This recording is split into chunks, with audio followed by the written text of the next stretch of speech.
ये सुशील मोदी हो या संजय जायसवाल हो, ये किस खेत के मूली है? तेजस्वी तो अपने आप को साबित कर चुका है। कन्हैया कुमार ने अपने आप को कभी अभी तक साबित नहीं किया। कन्हैया के साथ दिक्कत है, एक अंग्रेजी में हाइपरबॉल कहते हैं, थोड़ा अपने आप को अतिरंजित करके बढ़ा चढ़ा करके देखना। बाबूजी के तो हमारा ख्वाब रहे कि हम इंजीनियर बन जाएंगे, अगर आईएएस से बड़का वैल्यू बड़का रहे इंजीनियर के हिसाब से हमारा वह संबंध रहे जैसे साढ़ के लाल कपड़ा से होला, छुआछूत वगैरह कभी हमारा परिवार में ना रहल, हिंदू मुसलमान के भेद, ब्राह्मण दलित के भेद, जयप्रकाश जी के भी प्रति आदर भाव रहे, गांधी के तरफ कोनो आकर्षण ना रहे। और हमारा बुझाइल कि बाबूजी के मालूम हुई तो पिटापट हुई, तो वो से निकल के भगनिया जितना कोर्स के किताब रहे आधा दाम पर बेच दे। काहे भगनी? अब वो कुछ घर में झंझट भई रहे, हीरो बने खातिर ना। चेहरा के तो कहते रहे कि ऐसा चेहरा रहे तो चेहरा तो हमारा डरावना नहीं के बुझाता, हम तो स्मार्ट आदमी अपना के बुझी ले। और तू कहला कि मैंने ये उम्र में भी जवान लगे ले, आकर्षक लगे ले, ऐसे कहीं कहे कहते रहे कि चेहरा देख के डरा जाए। डिग्री ना पानी वो अलग बात बा, लेकिन अनुभव जो बड़ुए कॉलेजन के अलग अलग हमारा भी ढेर बा। कहाँ मानल? अभी तो सुप्रीम कोर्ट में एफिडेविट को कहते थे उसकी जातीय जनगणना कराना संभव नहीं है। 1925 में आरएसएस का गठन हुआ और आज हम लोग 2021 में बैठे हैं। इस बीच में सिर्फ एक जो है गैर ब्राह्मण जो है उसमें मुखिया हुआ है राजेंद्र सिंह, भी क्षत्रिय समाज के। उनके अलावा बाकी सब ब्राह्मण ही रहे हैं। लेकिन कांग्रेस ने भी नहीं किया, उसकी भी गलती है। भाई गलती क्या, कांग्रेस पार्टी ने तो आरक्षण का भी विरोध किया ना। ये जागृति आ रही है लेकिन चारों तरफ से दरवाजा बंद है, तो उस दरवाजा को खोलने के लिए भी जातीय जनगणना जरूरी है। नमस्कार, न्यूज हाट में आपका स्वागत है। मैं कन्हैया भेलारी। आज मेरे साथ मेरे बगल में समाजवादी आंदोलन के बहुत बड़े नेता निकले, उससे कई समाजवादी आंदोलन की हस्ताक्षर हैं। ये लगभग 80 बरस के उम्र में भी ये नौजवान लगते हैं, इसलिए कि 5 किलोमीटर रोज दौड़ी नहीं है। तो तुम लोग दौड़ल कर जा जे आज देखी कार्यक्रम। तो हम इनका नाम है शिवानंद तिवारी, लेकिन बाबा आ दादा दूगो माँ। हमारा सौभाग्य से दोनों समझे कि 100 आदमी बाणन। वशिष्ठ बाबू दादा, शिवानंद तिवारी बाबा। तो मैं शुरुआत करता हूँ। अब सबसे पहले मैं सर आपका अपने न्यूज हाट के चैनल में स्वागत करता हूँ। बहुत बहुत धन्यवाद, बड़ी मेहरबानी। रउआ राजनीति में क्या करे? नहीं राजनीति में काहे कती आई जला? राजनीति जो बड़ू है, डेमोक्रेसी में राजनीति के ही माध्यम से देश चलला। राजनीति के ही माध्यम से देश में समाज के जौन समस्या बा ओकर समाधान के रास्ता राजनीति से ही निकलेला। तो हर आदमी हर पीढ़ी चाहेला कि हमारा सामने जौन समाज बा एक से बेहतर समाज बनावल जाओ। सब केहू के सपना होला कि कौना ढंग के समाज हो, कि आज से बेहतर समाज कौना तरह के होई। वो माध्यम राजनीति है बा। ऐसे राजनीति में आदमी आई लइकाइए से आदमी देखत रहे, बड़का बड़का नेता के, लोहिया जी के देखल आदमी, जयप्रकाश जी के देखल आदमी। हमार बाबूजी भी समाजवादी आंदोलन से निकल रहन, बावने से सोशलिस्ट पार्टी से एमएलए बन के लइकाइए से कर्पूरी ठाकुर, बाकी सब लोग के आदमी देखल, बड़का बड़का आंदोलन देखल, बड़का बड़का जुलूस देखल। धीरे धीरे स्वाभाविक रूप से खिंचा के में आ गई और आ गई तो समाजवादी आंदोलन के जोरा टांग के आदमी को मत रहल। अभी तक ले अब ना कहल जाए कि उतना शुद्धता जौन कहल जाला समाजवादी आंदोलन के, वो शुद्धता बाकी बात थोड़ा ओकरा में माने आदमी जब चुनाव लड़े वाला राजनीति करे लगेला तो थोड़ा सा ओकरा में मिश्रण होकेला, वो तरह के शुद्धता ना रह जा। लेकिन जौन सवाल रहे कि राजनीति में काहे खाती है नहीं, ओकर जवाब ये बा। नहीं तो माने गार्जियन माई बाबू चाहत उनका कि राजनीति में आई। बाबूजी के तो हमारा ख्वाब रहे कि हम इंजीनियर बन जाएंगे। वो करी जौन जमाना रहे हमनी के, जब मैंने पढ़त रही जा, वो करी आईएएस से बड़का वैल्यू और बड़का रहे इंजीनियर के। जी हाँ। कि देश आज़ाद भई रहे, देश के निर्माण करे के रहे, ओकरा में इंजीनियर के ज़्यादा डिमांड रहे, ज़्यादा ज़रूरत रहे। तो लोग के बुझात रहे कि ना साहब देश बनावल जा रहा बा, ओकरा में इंजीनियर की भूमिका ज़्यादा रही।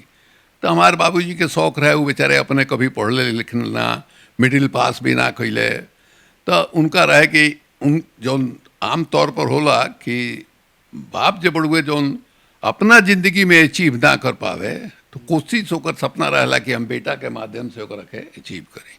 तो उनका मन में ये शौक रहे। हमार हालत ही रहे कि हिसाब से हमारा उहे संबंध रहे जैसे साढ़ के लाल कपड़ा से होला। देखिए अब वो समझे कि अब उनकर रहे कि ना तू बहुत तेज हव, एकदम मैंने लाग जीव तो पारे लग जाइए, वो ऐसा स्थिति हो गई कि हम बीए भी ना पास कर सकनी। ओकरा बाद धीरे धीरे जैसे कहनी सब देखत सुनत आदमी राजनीति के तरफ आयल, फिर बिहार वाला आंदोलन भइल। ओकरा पहले एगो शुरुए से दिमाग में बन गई रहे कि ना साहबी जात पात मिटे के चाहिए। ई बुझात रहे कि जात के जौन आधार पर बड़ छोट के अथी बनल बा, एकरा से देश के बहुत नुकसान भइल बा, ई खत्म होके के चाहिए। जे लोग पीछे छूट गई बा जात व्यवस्था के कारण, वो लोग के आगे ले आवे के चाहिए। तो उहे धारा के राजनीति से आदमी जुड़ल। छुआछूत वगैरह कभी हमारा परिवार में ना रहल। हिंदू मुसलमान के भेद, ब्राह्मण दलित के भेद ई कभी हमनी के परिवार में ना रहल। तो उहे राजनीति के धारा धराइल से अभी तक ले उहे। ओ घड़ी जे राजनीति में कौन ऐसा व्यक्तित्व रहे रहन या हैसियत रहे जेकरा से रुआ ज्यादा प्रभावित रही जब रुआ राजनीति में जाए के सोचनी? देखो वो ढंग से कहल जाओ तो हम लोहिया जी से प्रभावित भइनी। जयप्रकाश जी भी बहुत आदरणीय रहन हमार, ऐसे कि हमार बाबूजी जयप्रकाश जी के अपन एक ढंग से गुरु मानत रहनु। दुई आदमी के मानत रहन, गांधी जी के और जयप्रकाश जी के। तो जयप्रकाश जी के भी प्रति आदर भाव रहे। नया उम्र में जो आम तौर पर होला, गांधी जी के फोटो वोटो देखला के बाद लंगोटी उंगोटी पहनले बुझा कि पुरान पंथी ये युग के आदमी निकल बुझात। शुरुआती दौर में गांधी के तरफ कोनो आकर्षण ना रहे। फिर डॉक्टर लोहिया के आदमी सुनल उनल, बचपन में उनका से भेंट भइल, ओकरा बाद धीरे धीरे उनका प्रति आकर्षण बढ़ल। तो लोहिया से ओकरा बाद जे बड़ू हम किशन पटनायक के साथे काफ़ी लंबा समय तक उनका साथे रहली। उनका प्रभाव ज़्यादा पड़ल हमारा ऊपर। कहीं हम सुनले रही कि रुआ फिल्म में भी काम करे खातिर भाग गई रही घर से? ना ना, फिल्म में काम करे खातिर ना भाग रही, लेकिन घर से भाग रही। वे खाली ना कहे हाली ओकरा में बिना टिकट उकट में धरा के हवालात में भी गई नहीं, जेल में भी गई नहीं। नैनी जेल में? हैं? नैनी जेल में अभी नैनी जेल में। नैनी जेल के पहले बम्बई स्टेशन पर वो जो भीटी स्टेशन बड़ू ओकरा हवालाते में रहे के पड़ो। काहे भगनी? अब वो कुछ घर में झंझट भई रहे। हीरो बने खातिर ना? हीरो बने खातिर ना? ना ना ना, हीरो बने खातिर ना, लेकिन घर से भगला के बाद कहाँ जाइल जाओ, तुम नेचुरल ढंग से बम्बई आ गई। और का उम्र हो रहा? और वजह रहे घर में कुछ हम उम्र का रहे राउर? उम्र हम स्कूल में पढ़त रही यार। स्कूले में झगड़ा कर लगनी? स्कूल में झगड़ा करे के बात नहीं कहत हम कि घर में कुछ ऐसा प्रॉब्लम। स्कूल में पढ़त रही तबे घर में झगड़ा कर ले रही? शुरू के झगड़ालू हुई क्या हुआ? झगड़ालू स्वभाव घर में हम झगड़ा ना कैले रही। घर में कुछ ऐसा बात भई रहे कि बाबूजी आवे के रहन, बाबूजी के घर हाजिरी में, और हमारा बुझाइल कि बाबूजी के मालूम हुई तो पिटापट हुई।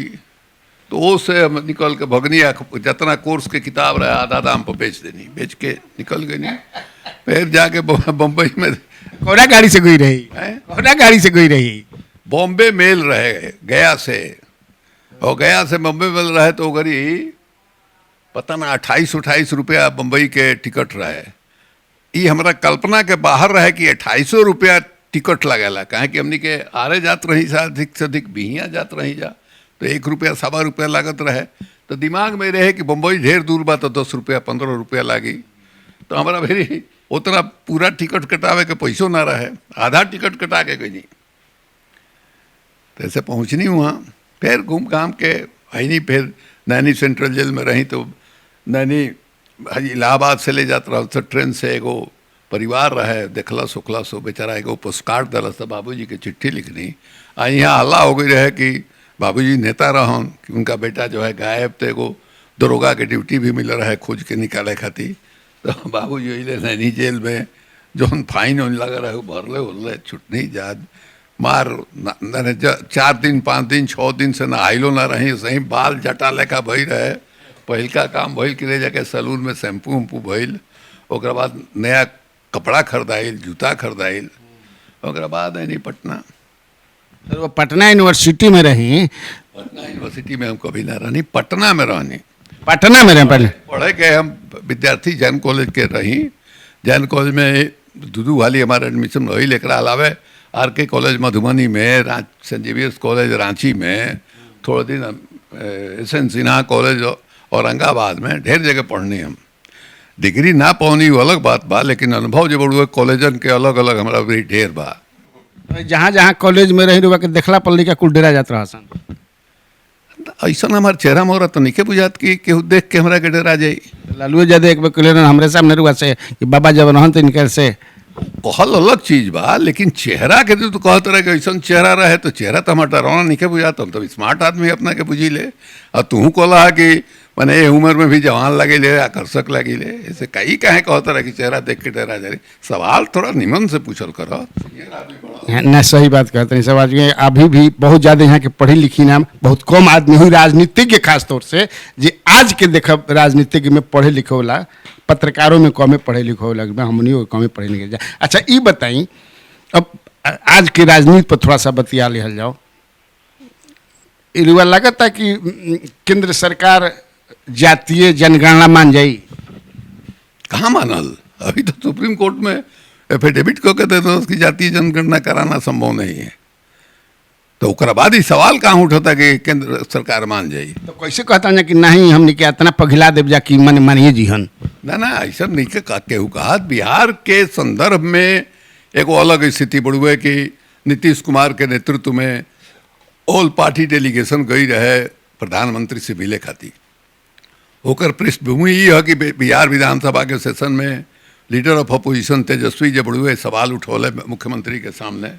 मुख्यमंत्री जे बड़ुए आके प्रस्ताव पेश कैले जातीय जनगणना खातिर, और सर्वसम्मति से पास हो गई। तो ओकरा बाद भइल कि साहब चला जाए प्रधानमंत्री जी से बात की जाए, और तमाम पॉलिटिकल पार्टी के लोग जो बड़ुए, भारतीय जनता पार्टी के भी ओकरा में प्रतिनिधि रहन, 10 गो पार्टी के नेतृत्व करके नीतीश जी लेके गई प्रधानमंत्री जी से बात कैल, लोग मांग गई।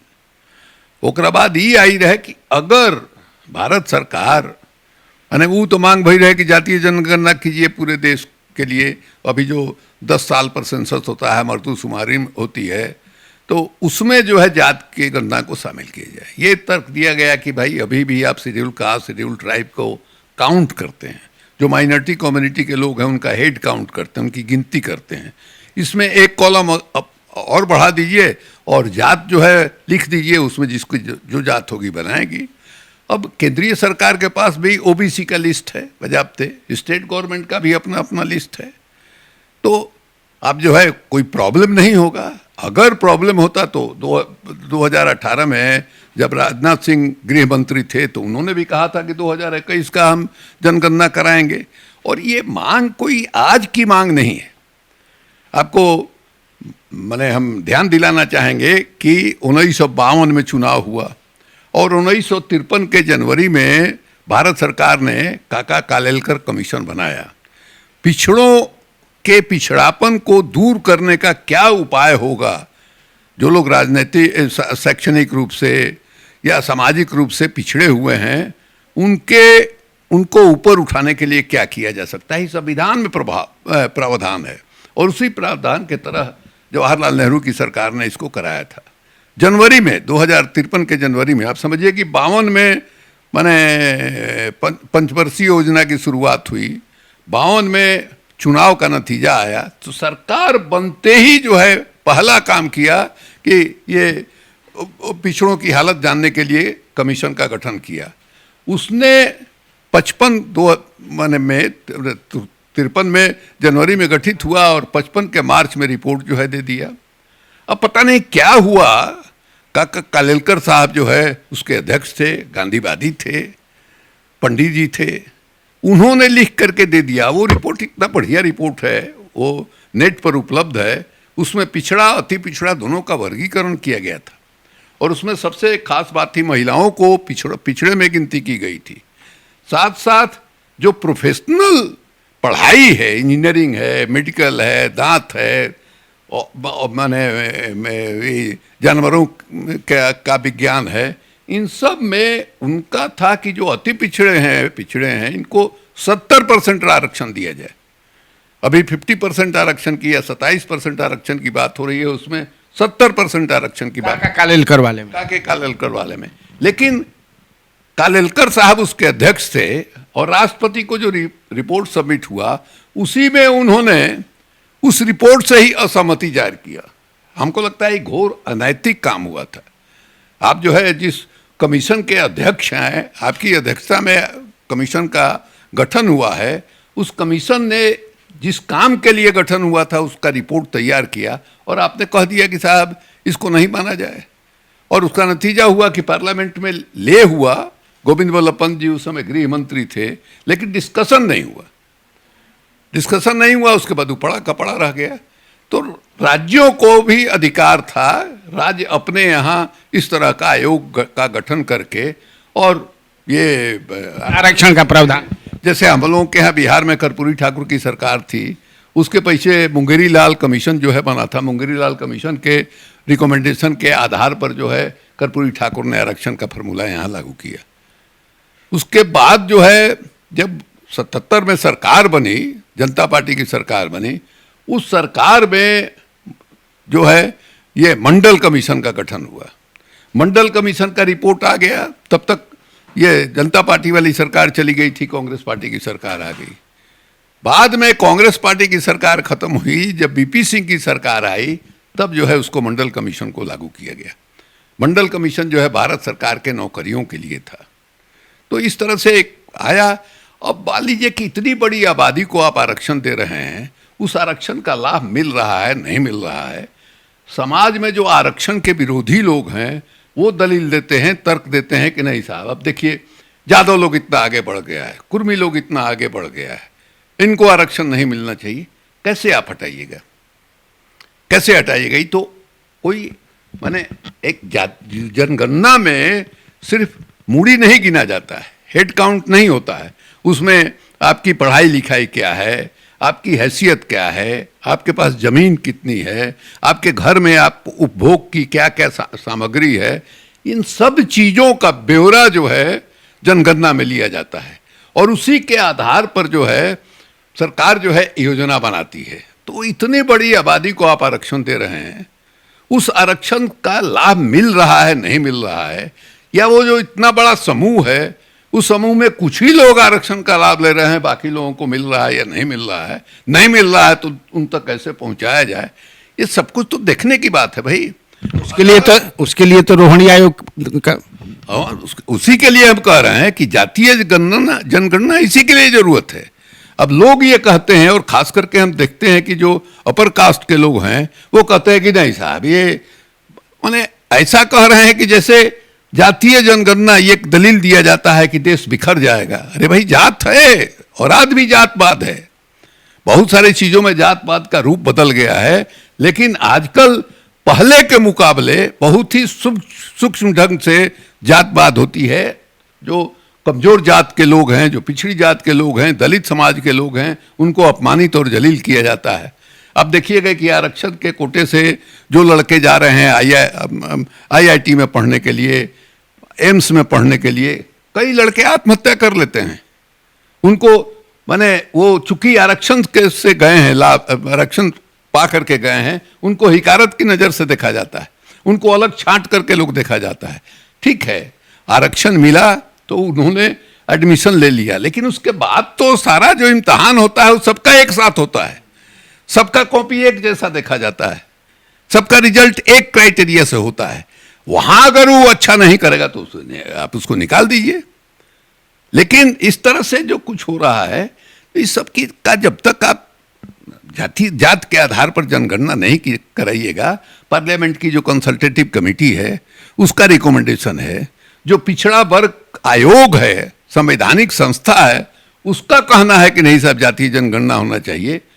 सुप्रीम कोर्ट, हाई कोर्ट कई बार ये कह चुका है कि भाई आप आरक्षण दे रहे हैं, आरक्षण दे रहे हैं तो कोई डाटा है कि नहीं आपके पास, ये है। फिर आप देखिए कि नई नई जातियां आरक्षण में आने के लिए आंदोलन कर रहे हैं, जैसे मराठा लोगों का हुआ। ये आपको याद होगा कि जाट लोगों ने का इतना बड़ा आंदोलन हुआ था, बहुत ही हिंसक किस्म का हो गया था। अब लोग कहते हैं कि जाट और मराठा ये तो रूलिंग का कास्ट है, तो ये अब जातीय जनगणना हो जाएगी, उनकी क्या हैसियत है, उनके लोग नौकरी में कितना है, उनकी संपत्ति कितनी है, तब उनको भी पता चलेगा कि हाँ भाई ये आरक्षण के लायक हकदार हैं कि नहीं है। तो ये रोज रोज जो तमाशा होता है भी खत्म होगा। अब सरकार कह रही है कि कठिन काम है, तो सरकार आसान काम करती है, कठिन काम सरकार नहीं करती है क्या?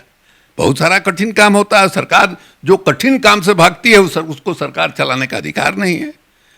इसलिए उस समय ये बात हुई थी, बिहार के संदर्भ में हम फिर लौटते हैं, उस समय ये बात हुई थी कि अगर भारत सरकार जो है जनगणना कराने के लिए तैयार नहीं होगी जातीय आधार पर, तो राज्य सरकार जो है अपने रिसोर्स से अपने राज्य में जातीय जनगणना कराएगी। ये नीतीश जी का कमिटमेंट है।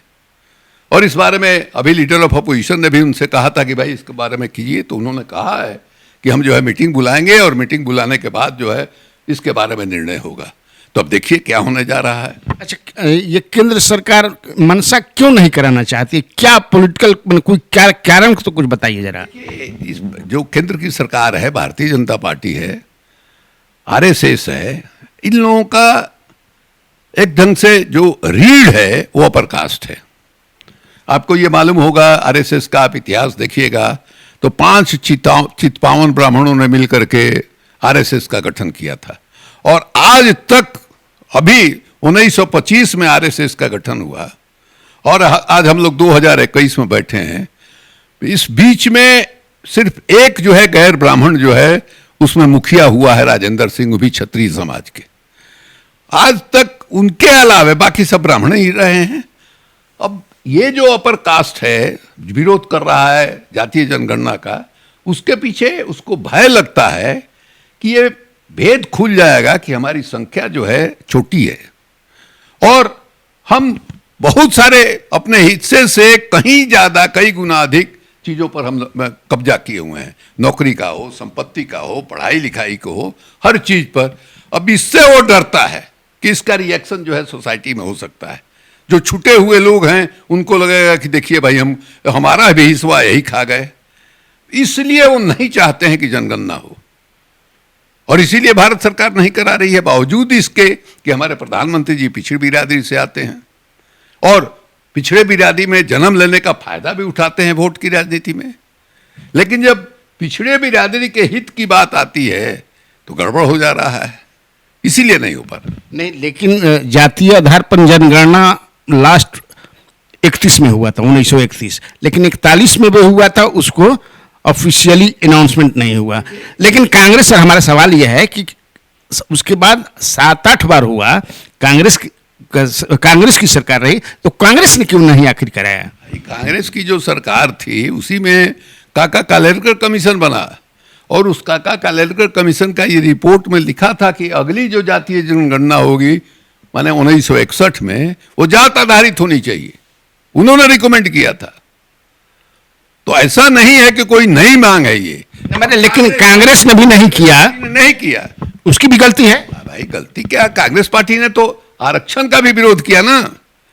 जो मंडल कमीशन लागू होने की बात आई, बीपी सिंह ने जब पेश किया मंडल कमीशन को माने लोकसभा में, राजीव गांधी उस समय लीडर ऑफ अपोजिशन थे, उन्होंने विरोध किया, जम के विरोध किया।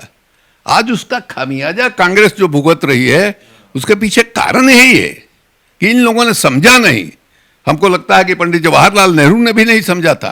ये शेड्यूल कास्ट, शेड्यूल ट्राइब का जो आरक्षण है या प्रमोशन में आरक्षण की बात है, हमने देखा है, हमने इस सवाल को उठाया था राज्यसभा में जब हम थे, उसमें उनको यह लग रहा था कि ये जो है गलत हो रहा है, इससे मेरिट जो है दबाई जा रही है।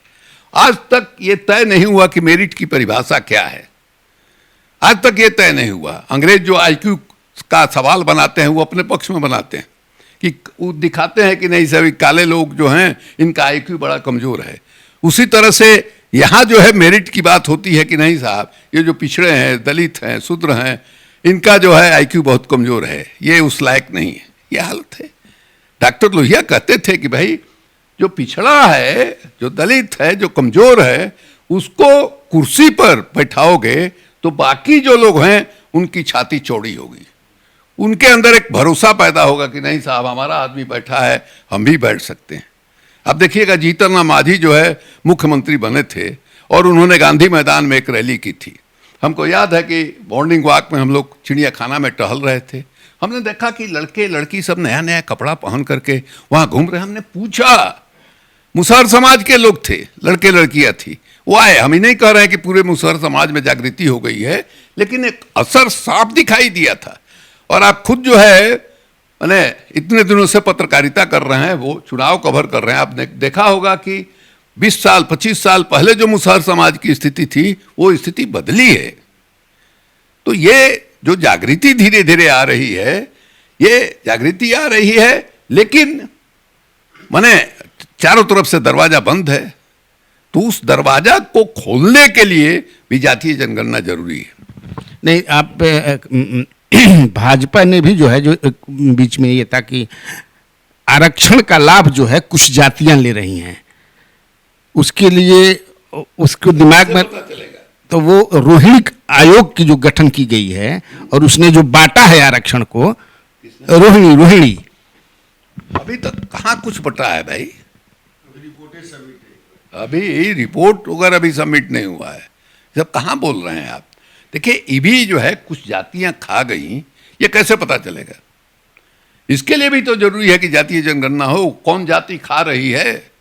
अब वो खा रही है तो उसको रोका जाए, उसको हटाइए, उसको जो पर्पस था, जो उद्देश्य था, मकसद था माने आरक्षण का, वो मकसद पूरा जिन जिन जातियों को मिल चुका है लाभ उसका, उसको हटेंगी, जिनको नहीं मिला है ये होगी। वही हम कह रहे थे। लेकिन आप देखिएगा कि आज के दिन भी हम कहते हैं कि यादव समाज के बारे में, जैसे इसकी आबादी बहुत बड़ी है, अब एक जलन होता है यादव बहुत आगे बढ़ गए हैं, लेकिन आप देखिएगा कि पढ़ाई ग्रेजुएट कितने होते हैं यादव के, संपत्ति उनके पास कितनी है, ये आप देखिएगा, तुलना कीजिएगा तो पता लगेगा कि हाँ पॉलिटिकल पावर बढ़ा है उनका, वोट में वो माने दिखाई दे रहे हैं, उनके बहुत ज़्यादा विधायक हो रहे हैं। तो एक ईर्ष्या और जलन जो है पैदा हो रहा है। लेकिन पढ़ाई लिखाई में, एक नंबर की नौकरी में, हाई कोर्ट सुप्रीम कोर्ट में, पत्रकारिता में कितने हैं भाई? आप तो इतने सीनियर पत्रकार हैं, आप बताइए, पहले की अपेक्षा जो है पिछड़े समाज के नौजवान भी पत्रकारिता में आ रहे हैं, लेकिन कितने दलित समाज के लोग आज भी पत्रकार हैं? इतनी बड़ी आबादी है पिछड़ों की, उसमें कितने लोग पत्रकार हो पा रहे हैं? क्या वजह है? तो इसलिए ये कह दिया जाता है कि लोग, कुछ ही लोग ले रहे हैं और बाकी लोग जो है छूट जा रहे हैं। ऐसा है नहीं। अगर ये है भी तो ये पता कैसे चलेगा? उसके लिए भी जनगणना में जाति को आधार बना के जनगणना करना चाहिए। आपको लगता है कि नीतीश कुमार जी सफल हो पाएंगे, वो यहाँ जातीय जनगणना करा लेंगे और भाजपा मान जाएगी? देखिए ना, अभी तो माने हाइपोथेटिकल क्वेश्चन है, अभी तो बढ़ने दीजिए नीतीश कुमार को। हम अभी ऐसे कह दें कि नहीं हो सकता है, इसलिए कि भाजपा के लोग कह रहे हैं कि सवाल ही नहीं है, जो हो गया सो हो गया। भाजपा जाने, लेकिन नीतीश कुमार को ना पहल करना है। मुख्यमंत्री तो नीतीश कुमार हैं, मुख्यमंत्री नीतीश कुमार है। और मुख्यमंत्री जो डेलीगेशन लेकर प्रधानमंत्री के यहाँ गए थे, उसमें भारतीय जनता पार्टी के भी प्रतिनिधि थे।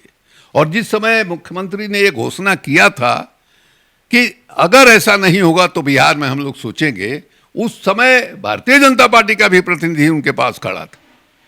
इसलिए पहले देखिए। अगर नहीं, लेकिन अभी संजय जायसवाल करेंगे, 4 लाख जाती है, सुशील मोदी कहते हैं कि अपना पैसा लेकर आओ को बता करा ला जा केंद्र सरकार। ठीक है, सुशील मोदी क्या कह रहे हैं और संजय जायसवाल कह रहे हैं, वो सब तो एक अलग बात है ना। जब डिसीजन लेने का समय आएगा, उस समय क्या होगा वो तो तय जो है आला कमान करता है ना भाई। ये सुशील मोदी हो या संजय जायसवाल हो, ये किस खेत के मूली हैं, इनका क्या महत्व है? अभी देखिए कि गुजरात में पूरा का पूरा कैबिनेट जो है बदल दिया। किसी ने का मरमरिंग हुआ, किसी ने विरोध किया, किसी से पूछा भी गया, विधायक दल की मीटिंग भी हुई।